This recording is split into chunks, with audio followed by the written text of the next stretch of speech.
enough to see him, Fritz motioned that the gap was open and to hurry. Women and children were to go through first, which was fine by me, but Anna didn't seem to adjust as well to the closed-in tunnel. I took her clammy hand and half dragged her to the very end, then whispered that everything would be all right, even if I wasn't convinced of that yet. Frau Mueller was there too, and Fritz told her to lie on her stomach and crawl through the low opening. She thrust her baby into my arms while she went through. I hadn't expected that and took her child somewhat clumsily. The baby reacted to the awkward change of position and began fussing in my arms. I bounced him and tried to coo at him, but he must have sensed my own anxiety and started crying louder. "Stop him," Fritz hissed. But I didn't know how. I was certain that somehow this baby could sense the panic inside me, so everything I tried only made him more upset. Then, without even asking, Anna took the baby from me and cradled him in her arms as comfortably as his own mother had. He instantly quieted down until Frau Mueller said that she was through, and then Anna crouched down to pass the baby through the opening into her hands. Anna had saved the moment, but just as important, the baby had forced her to gather her own courage enough to go through the gap, an opening so small that it didn't look like it should be able to accommodate her body, much less any of the rest of us. Fritz told Mama to go next, and Anna's mother would be next after that. I got in place for my turn and watched my mother easily slide through the gap. I heard her brief reunion with my father and could only imagine what it must have taken for her to push away from him as he begged her to keep running to the end. This is the second time I had to read this because the first time it didn't record. Side note. Anna's mother went next, but she was too close to one edge and got stuck. She panicked and began squirming and kicking and trying to roll over to her back.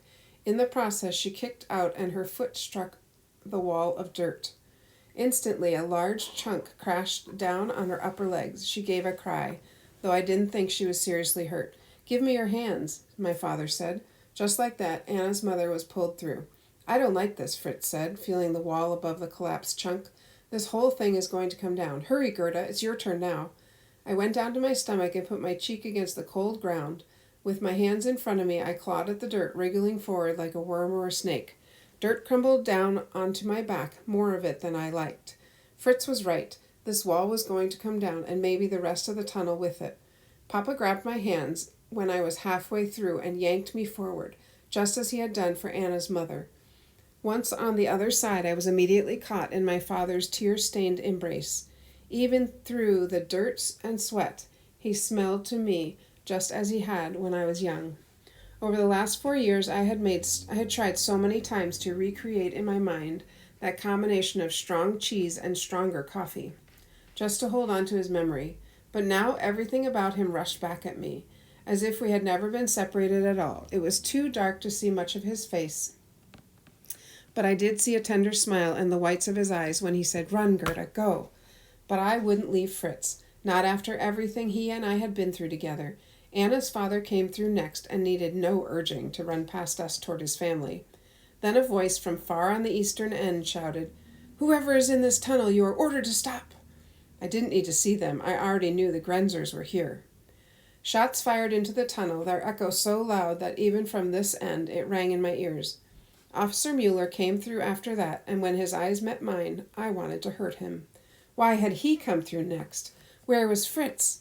I nearly screamed with terror. I fell to my knees and to slide back to the other side of the gap. If he was injured, I could still drag him through, and if he was worse than injured, I couldn't even think about that. Papa grabbed my arms and pulled me back to my feet. I started to protest, but he wrapped his arms around me, put a hand over my mouth, and hushed me. "They know Fritz is here," he whispered. "They don't have to know. You're here, too." He tried to make me run again, but I wormed free and went back to my knees. Where was Fritz? Then I saw his head poke through. He was alive, but wasn't wiggling through as quickly as he should have. Working together, Papa and Officer Mueller pulled him through. "I'm shot," he said through clenched teeth. "A bullet got my leg." Papa helped him to his feet, then motioned for me to come over. "Get him out of this tunnel," Papa said. "Bear up his weight."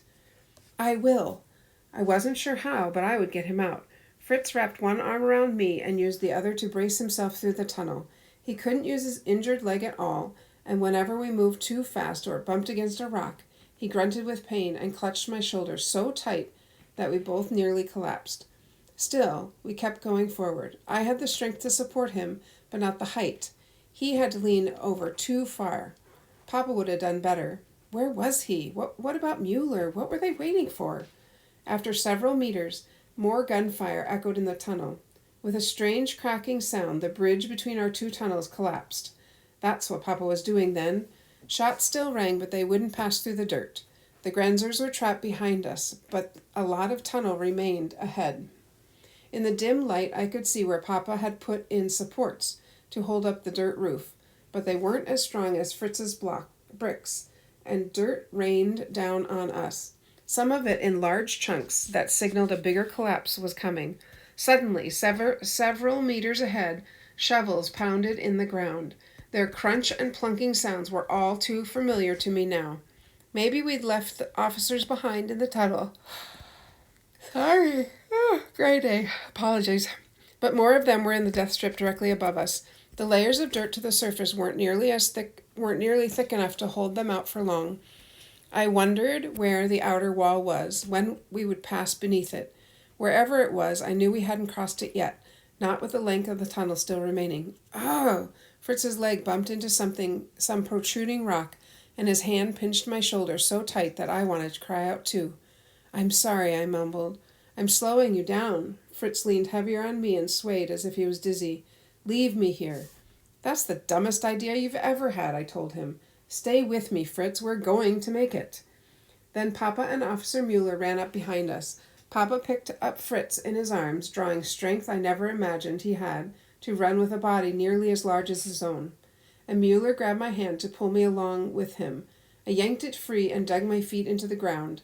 Maybe he was on our side, but just barely. And my family had taken all the risks to get us this far, while he had stayed in the safe zone just in case things turned bad. I didn't want his help now, and I certainly didn't need it. But Mueller didn't seem to care. He grabbed my arm again, and this time his grip had no forgiveness. I would run at his side or get dragged behind him. Papa and Fritz weren't far ahead of us, but they rounded a short bend out of our sight, and I held my breath. Mueller probably didn't think of himself as a Grenzer anymore, but I still did. Then right above our heads, one of the holes being dug crashed through from the surface. Dirt cascaded over us, and a large rock fell at my feet, momentarily forcing Mueller and me back. I looked up, expecting to see starlight, but saw only shadows of several Grenzers standing over the hole. There were foul curses and orders being shouted to widen the hole, but Mueller steered me around the rock so we could keep running. Then a hand reached down into the tunnel with a gun at the end of it. It aimed directly at me. So even in this dim light, I thought I could see directly down the barrel. I froze, as if every part of me had just turned to ice. All that remained was for someone to order him to fire. Okay, $1 summary on Google Classroom.